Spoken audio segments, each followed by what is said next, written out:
আজকের আলোচ্য বিষয় সেট থিওরি।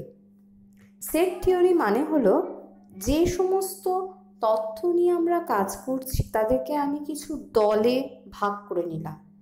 সরলভাবে বলতে পারি যে ধরো তোমার এক কৌটো চকলেট আর এক কৌটো ধরো ছোট ছোট ললিপপ, তাহলে এরা দু ধরনের সেট হলো, একটা হচ্ছে ললিপপের সেট, একটা হচ্ছে চকলেটের সেট।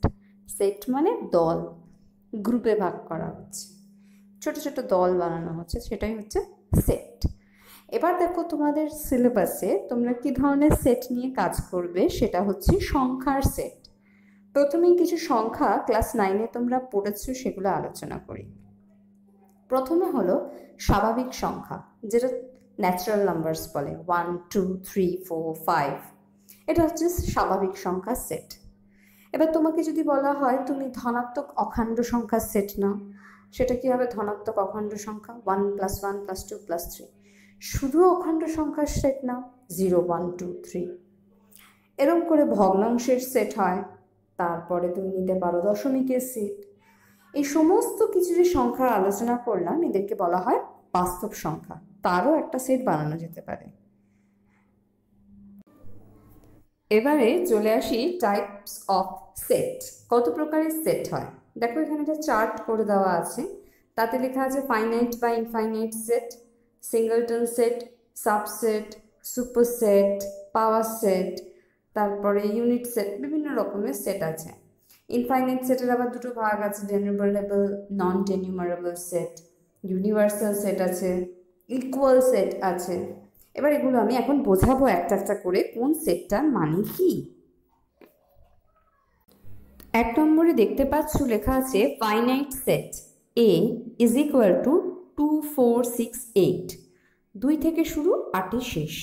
ফাইনাইট সেট কথাটির অর্থ হলো নির্দিষ্ট সেট, যেটা শুরু আছে এবং যেটা শেষ আছে, নির্দিষ্ট, সেটাকেই বলা হয় ফাইনাইট সেট। নাম্বার 2 হলো ইনফাইনাইট সেট, ইনফিনিটি শব্দটা থেকে এসেছে, যার শুরু তো আছে কিন্তু কোনো শেষ নেই, সেটা হচ্ছে ইনফাইনাইট সেট।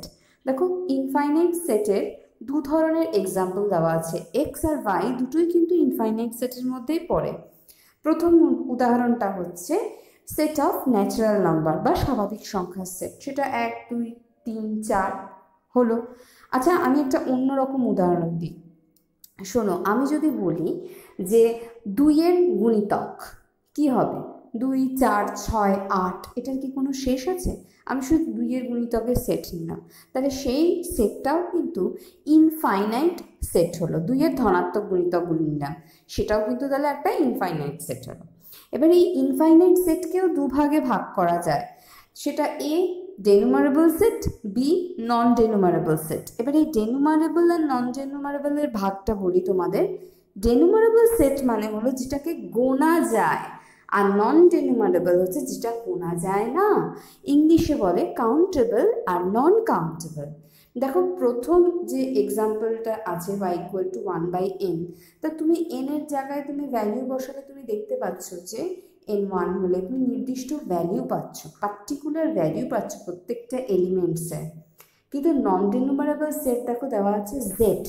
জেড কি না, দেখো লেখার প্যাটার্নটাই এরকম, সেটকে জেড = সেকেন্ড ব্র্যাকেটে এক্স দেওয়া হয়েছে, দিয়ে কোলন দেওয়া হয়েছে, মানে জেড এর মধ্যে কি আছে, জেড এর মধ্যে অ্যাকচুয়ালি থাকবে এক্স।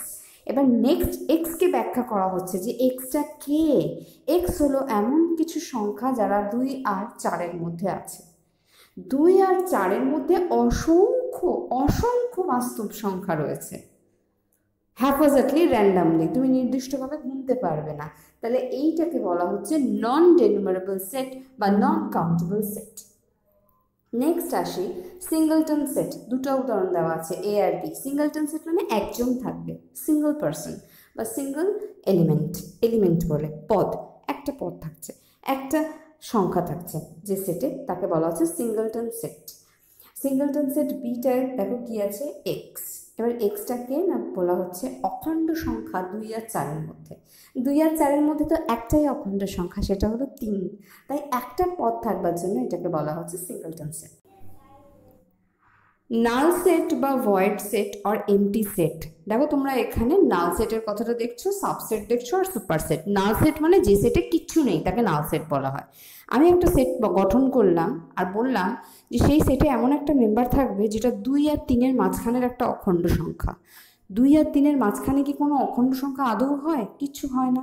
তার মানে এই সেটের মধ্যে কোনো মেম্বারকেই দেওয়া গেল না। তাহলে এই যে ফাঁকা রইল, ফাঁকা সেটটাকেই বলা হচ্ছে নাল সেট। সাবসেট মানে ছোট সেট। তোমার কাছে দুটো সেট দেওয়া আছে, এ হচ্ছে 1 2 3 4 5 6 আর বি হচ্ছে 1 2 3। তাহলে বি হলো এ সেটের মধ্যে থেকেই তুমি বেছে নিচ্ছ বিকে। যখন কোনো একটা ছোট সেট পাচ্ছ, ধরো তোমার কাছে 1 কৌটো লজেন্স আছে, তার মধ্যে থেকে তুমি 4টে লজেন্স তুলে নিচ্ছ, তাহলে এই যে 4টে লজেন্সটা হচ্ছে সাবসেট অফ 1 কৌটো লজেন্স, এটাকেই বলা হচ্ছে সাবসেট। আচ্ছা, এবার আসি সুপার সেটে। তাহলে যদি 4টে লজেন্স 1 কৌটো লজেন্সের সাবসেট হয়, তাহলে 1 কৌটো লজেন্সটা 4টে লজেন্সের সুপারসেট। উল্টো কথাটা, যে বড় সেটটা থাকবে তাকে বলা হচ্ছে সুপারসেট, আর যে ছোট সেটটা ওর থেকে বার করা হবে তাকে বলা হবে সাবসেট। সবশেষে আসি পাওয়ার সেটে। পাওয়ার সেট হলো যে তোমার কাছে একটা সেট দেওয়া আছে, সেই সেটের এলিমেন্টসগুলো দিয়ে তুমি কত রকমের উপসেট মানে সাবসেট বানাতে পারো, সেটাই হচ্ছে পাওয়ার সেট বলা হচ্ছে। কত রকমের সাবসেট হতে পারে। ধরো তোমার কাছে একটা সেট আছে এ, সেটার এলিমেন্টস হচ্ছে 1 2 আর 3। এই 1 2 3 দিয়ে তুমি কত রকম সেট তৈরি করতে পারো। ফার্স্ট সেট, সেটা আমার এখানে লেখা নেই, সেটা হচ্ছে নাল বা ভয়েড সেট, যে 1 2 3 এর মধ্যে কেউই থাকবে না, এটা হচ্ছে নাম্বার 1। নাম্বার 2 হচ্ছে সিঙ্গলটন সেট তৈরি করতে হবে। সিঙ্গলটন সেট মানে একজন একজন করে থাকবে, 1 থাকবে একটা সেটে, 2 থাকবে একটা সেটে, 3 থাকবে একটা সেটে। তারপরে আসছে যে জোড়ায় জোড়ায় 1 2 2 3 3 1 এরকম করে গঠন করে একটা সেট। আর লাস্টে থাকবে সুপার সেটটা, মানে সব সেট মিলিয়ে যেটা হচ্ছে সেটা হচ্ছে 1 2 3, এটাকে বলা হচ্ছে পাওয়ার সেট। এই যে সমস্ত কিছু মিলিয়ে যে কত রকম কম্বিনেশনের সেট তৈরি করা যেতে পারে একটা নির্দিষ্ট সেটের এলিমেন্ট দিয়ে, তাকে বলা হয় পাওয়ার সেট।